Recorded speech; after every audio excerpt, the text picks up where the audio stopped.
Sesaat lagi Anda akan mendengarkan program Renungan Sahabat Seperjalanan bersama Pendeta Wendy Pratama. Selamat mendengarkan.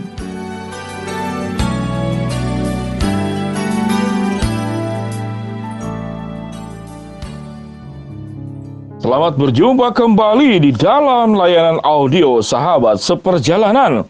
Hari ini adalah hari Minggu 14 Maret 2021. Tema renungan dan saat teduh kita dengan judul Air Sejuk dari Tuhan. Air sejuk dari Tuhan. Firman Tuhan terambil dalam Yohanes 4 ayat yang ke-14. Demikian bunyi firman Allah. Tetapi barang siapa minum air yang kuberikan kepadanya, ia tidak akan haus lagi untuk selama-lamanya. Sebaliknya air yang kuberikan kepadanya akan menjadi mata air di dalam dirinya yang terus-menerus memancar sampai kepada hidup yang kekal. Mari kita berdoa.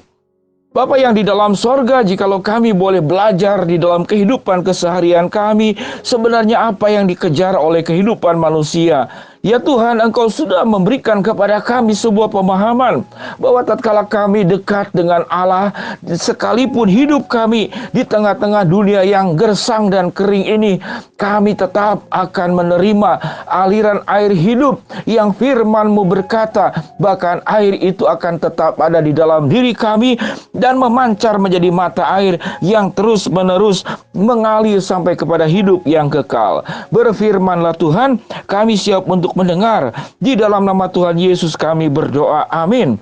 Shalom sahabat seperjalanan yang dikasihi Tuhan. Firman Tuhan itu begitu luar biasa, menyatakan kebenaran dengan ilustrasi-ilustrasi yang sangat mudah dipahami oleh setiap kita semua.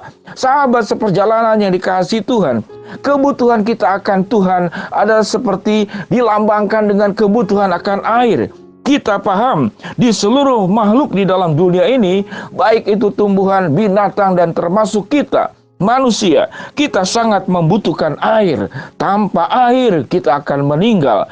Bahkan 60-70% tubuh manusia itu terdiri dari air. Air yang ada di dalam tubuh kita itu adalah untuk membawa nutrisi dan oksigen untuk ke seluruh tubuh. Kalau kita mengalami dehidrasi dan kekurangan air, salah satu efeknya kita akan mengalami kerusakan ginjal atau gagal ginjal. Dan itu yang dialami oleh seorang nenek 75 tahun di Inggris di rumah sakit Wiston. Dia meninggal karena seminggu perawatnya itu kurang memperhatikan asupan air ke dalam dirinya. Sahabat seperjalanan yang dikasihi Tuhan, di tengah-tengah kita saat ini, apalagi yang tinggal di Indonesia, apalagi yang tinggal Anda di Jawa Barat, air itu begitu luar biasa, sedemikian banyaknya air sampai kebanjiran berkali-kali, bukan? Seharusnya air yang kebanjiran itu, kalau itu terjadi di padang gurun, air itu mungkin ditampung, tidak akan dialirkan ke laut. Ditampung sedemikian rupa, supaya persediaan itu ada.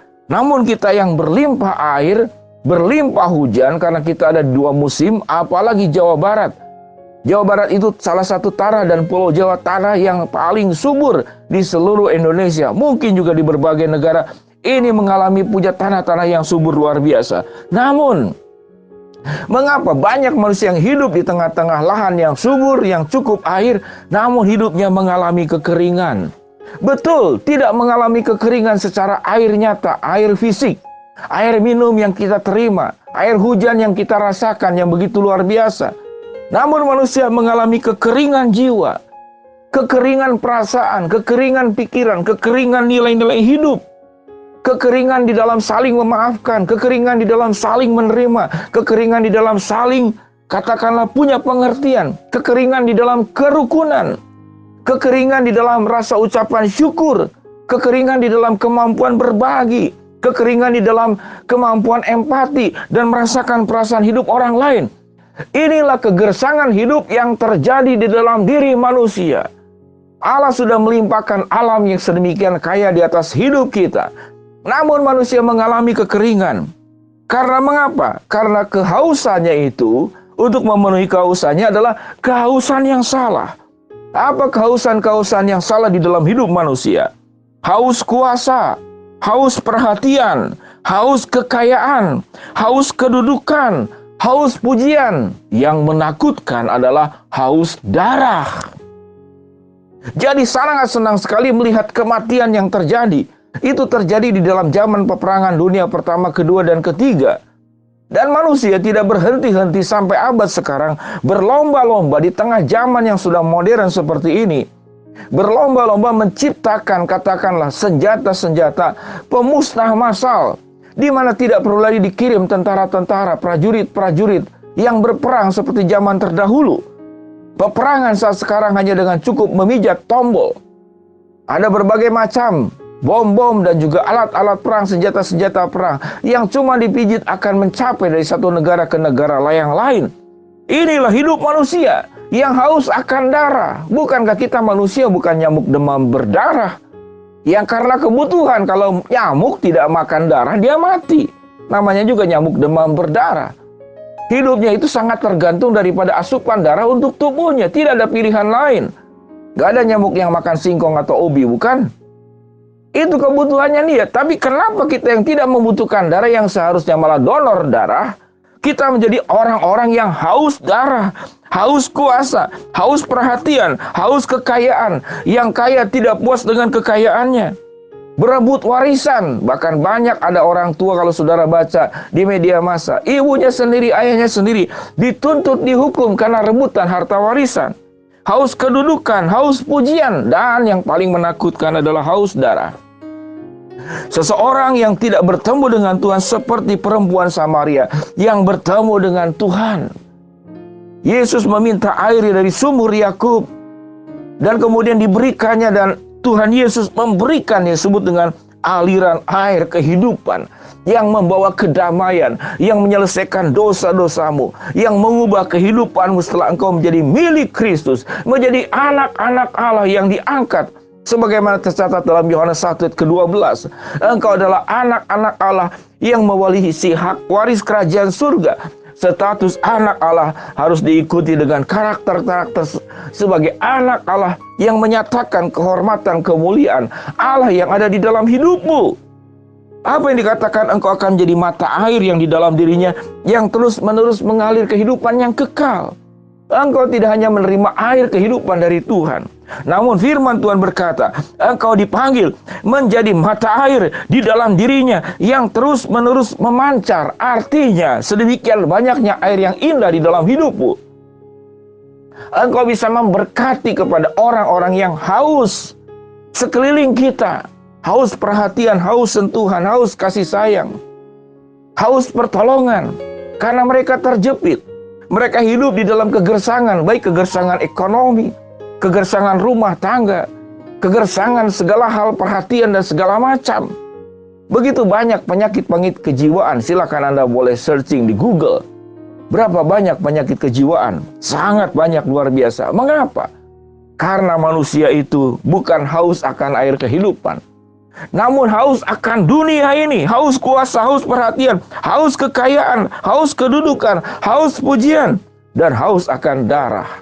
Sahabat seperjalanan yang dikasihi Tuhan, biarlah kita tidak menjadi pribadi yang haus akan hal-hal yang duniawi, sekalipun itu kita butuhkan.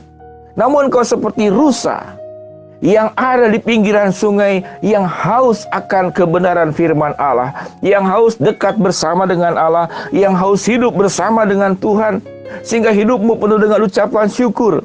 Hidupmu dilimpahi oleh berkat pemeliharaan Allah, dan setelah engkau dapatkan, engkau bisa memberkati, menjadi mata air yang keluar dari dirinya, yang terus menerus mengalir sampai kepada hidup yang kekal. Air sejuk dari Tuhan diberikan untukmu, dinikmati untukmu, dan dibagikan kepada orang lain. Air sejuk dari Tuhan. Mari kita berdoa.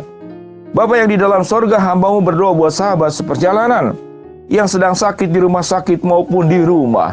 Tuhan jamah, Tuhan sembuhkan. Buat sahabat seperjalanan yang sedang menghadapi kendala, kesulitan, masalah, dan persoalan di dalam kehidupan ini, Tuhan yang membukakan jalan. Buat sahabat seperjalanan yang sedang memohon, berharap sesuatu, biarlah Tuhan akan kabulkan sesuai dengan waktu, rencana, dan kehendak-Mu. Di dalam nama Tuhan Yesus kami berdoa. Amin. Shalom sahabat seperjalanan, selamat beribadah, happy Sunday. biarlah engkau boleh menikmati air sejuk dari Tuhan dan engkau membagikan air sejuk dari Tuhan itu kepada sekitarmu. Shalom, Tuhan memberkati kita semua. Amin.